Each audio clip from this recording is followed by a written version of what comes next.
There were 5 of us. Me, Arjun, Rohan, Meera, and Priya.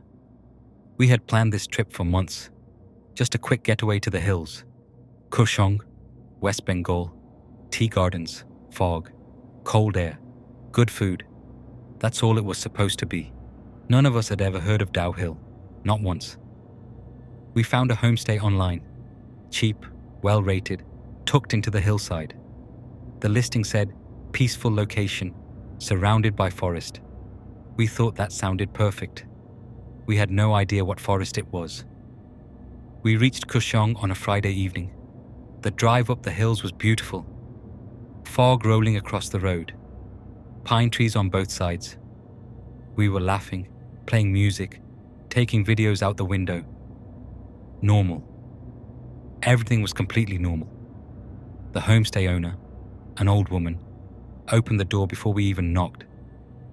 She looked at our bags, then at our faces, and said something I didn't understand at the time. She said, "Don't go into the forest after dark." We laughed it off. Every hill town has warnings like that, right? Locals trying to protect tourists from getting lost. We said okay, went inside, unpacked, and forgot about it completely. Saturday morning was perfect. Tea gardens, local food, fog walks. Priya kept saying she had a weird feeling since we arrived, like something was watching her. We told her she was being dramatic. Around afternoon, we walked into a small local shop to buy snacks. The shopkeeper, an old man, looked at us the way that old woman had, like he already knew something we didn't. He asked us where we were staying. We told him. He went quiet for a moment. Then he said very casually, "You're staying right next to Dow Hill." None of us recognized the name. Meera pulled out her phone immediately. The rest of us kept talking. I remember watching her face change as she read. Not dramatically, slowly, the way a color drains out of something. She looked up and said, "Guys, read this. The Dow Hill area in Kurseong is considered one of the most haunted places in India. The Victoria Boys' School shuts down every year from December to March. During those months, woodcutters working in the surrounding forest refuse to enter alone. They report footsteps following them through the trees, the feeling of being watched from behind, and a figure, a boy, headless, walking out of the tree line and vanishing. The school hallways have been reported to have the sound of footsteps and children's laughter. When the building is completely empty, no explanation has ever been found. We read it in complete silence. Rohan looked up first and grinned. "We have to go." Priya immediately said no. Arjun said it was probably just local superstition.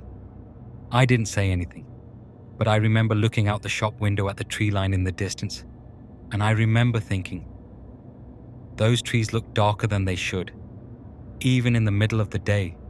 We spent the rest of Saturday arguing about it. Priya refused completely, but Rohan kept pushing. By evening he had convinced Arjun, then me. Meera said she'd come, but only if we stayed together. Only Priya stayed back at the homestay. She held my arm before we left and said, "Something is wrong with this place. I felt it since we arrived. Please don't go." I told her we'd be back in 2 hours. Those were the last normal words I said to her. We left at 10 p.m. 5 minutes from the homestay, the path narrowed into the forest. The moment we stepped under the trees, everything changed. The sounds of the town disappeared completely. No dogs barking, no distant traffic, nothing. Just our footsteps and the fog. The fog was thick enough that Rohan, walking just ahead of me, was barely visible. Arjun's phone flashlight barely cut through it. Meera was walking close beside me, not talking. I remember thinking, it's too quiet. Not peaceful quiet, wrong quiet. The kind of quiet that means everything else already left. We had been walking for about 15 minutes when Rohan stopped. "Did you hear that?" We all stopped, listened. Footsteps, Behind us. Slow. Deliberate. 1, 2, 3. Then silence. Rohan turned around and pointed his flashlight back down the path. Empty. Nothing but fog and trees. An animal, Arjun said. We kept walking. 2 minutes later, the footsteps again. Closer this time. We all heard it. We all stopped. We all turned around. And standing at the edge of the flashlight's reach, at the exact point where the light died into fog, was a shape. A boy. Small. Thin. Standing completely still. Rohan raised his flashlight higher. The boy had no head, just a neck ending in nothing. Standing in the middle of the path staring at us. Except, he had no eyes to stare with her. Meera grabbed my arm so hard it left marks. And then, the figure stepped sideways. 1 step, into the trees, and was gone. We should have left. Every single rational part of our brains was screaming to leave. But Rohan was already walking toward the tree line. Did you get that on camera? Tell me someone got that on camera. Arjun was recording. His hands were shaking so badly the footage was useless. Rohan, stop. We need to go back. He didn't stop. He stepped into the trees. We had no choice but to follow. We couldn't leave him alone in there. The forest off the path was different. The trees were older, thicker. Their roots came up above the ground like hands reaching out of soil. And the cold. It was already cold. But in here it was something else. The kind of cold that doesn't come from temperature. It comes from inside your chest. Rohan's flashlight was sweeping left and right. Hello. Where did it go? Rohan, please. There. He ran. Into the dark, into the trees. We screamed his name and ran after him. And then his flashlight disappeared. Just cut off completely. Like something reached out and turned it off. We stood in complete darkness screaming his name. For 30 seconds, that felt like an hour. Then his voice came back. I'm here. I'm fine. My phone died. Come toward my voice. We moved toward him and found him standing at the base of a large tree.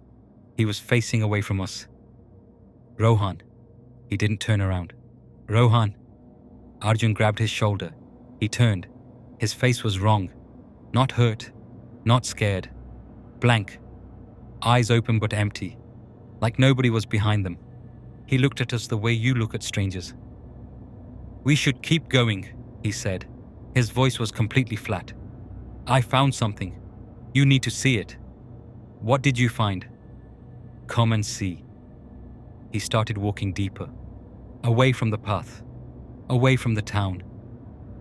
Meera pulled me close and whispered, That's not Rohan.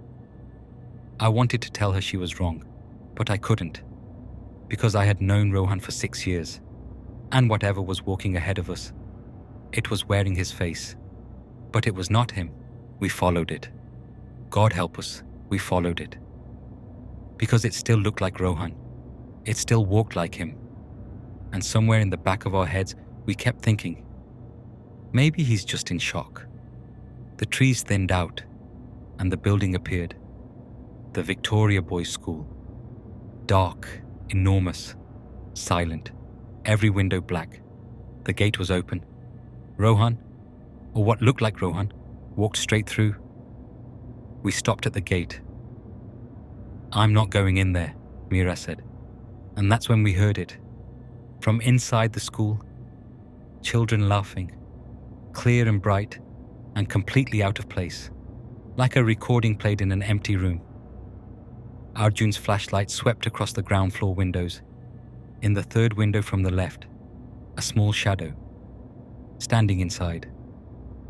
Not moving, just watching.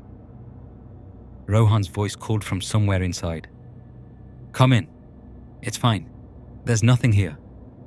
Arjun stepped forward. I grabbed him. Don't. And then the laughing stopped. And the building went completely silent. And in that silence, every single window on the ground floor lit up at once. No electricity, no bulbs, just a cold grey light coming from inside. Rohan walked out of the front door. Normal, completely normal. Confused expression, flashlight in hand. "Why are you all standing outside?" We grabbed him and started running back toward the path. He kept asking what happened. We didn't answer. We just ran. And then I realized Meera wasn't beside me. I stopped, turned around. Arjun was ahead. Rohan was ahead. Meera was gone. I called her name. Nothing. I called again. Nothing. Arjun came back. We swept our flashlights everywhere. Trees, roots, fog. No Meera. And then, from somewhere behind us, from the direction of the school, her voice. "I'm here. I fell. Come back." I took one step toward it. Rohan caught my arm. He wasn't blank anymore. He looked terrified. He whispered, "Don't. That's not her voice." What? Whatever was in that school, I heard it say your names, all of them, one by one. It's been copying voices since we got here. Don't go back. I stood there, between the path out and the direction of Meera's voice, and from the darkness, her voice again. Closer now. "Why aren't you coming? I'm scared. Please come back." It sounded exactly like her. Every single detail of how she spoke, every inflection. And it was getting closer. "Run," Rohan said. We ran. We made it back to the path.